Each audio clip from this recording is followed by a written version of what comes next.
अंदर उसको जब पता लगा कि यीशु मसीह जीवन देता है, यीशु मसीह चंगा करता है, तो उसी समय उसको आनंद आया और उसी समय वो यीशु के पास गया। कौड़ी विनती करने के लिए यीशु के पास गया, लेकिन वहां पर जाकर रिएक्शन नहीं किया। उसने कहा मैं जानता हूं, लिखा। एक कौड़ी उसके पास आया, उससे विनती की, उसके सामने घुटने टेककर उससे कहा, यदि तू चाहे तो मुझे चंगा कर सकता है। उसने क्या कहा? उसने एक्शन किया। बोलता है मैं जानता हूं तू मुझे चंगा कर सकता है। हालेलुया!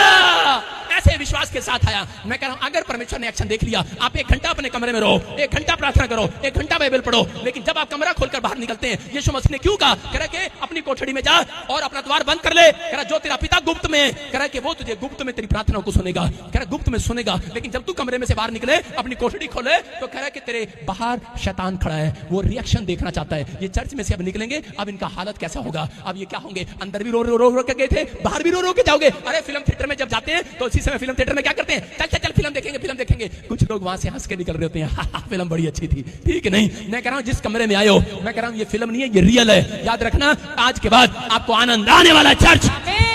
अरे आपको अपनी कोठड़ी में आनंद नहीं आता तो मेरी कोठड़ी में आ जाओ।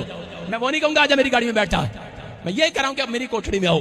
मैं कह रहा हूं यीशु कह रहा है अपनी कोठड़ी तैयार करो, प्रार्थना की वेदी तैयार करो अपने घर में। कह रहा आप प्रार्थना करो और परमेश्वर आज रात, कह रहा बाहर निकलने के बाद, कह रहा उसको बोलता है, कह रहा कि आप रिएक्शन करते हैं बाहर निकलने के बाद, हाय पता नहीं मांग के ताइयां, पता नहीं मैंने मिलेगा कि नहीं, लेकिन बाप बाहर जब निकले तो उसी समय बोले कि परमेश्वर जो मैंने मांगा मुझे मिल गया है। हालेलुया!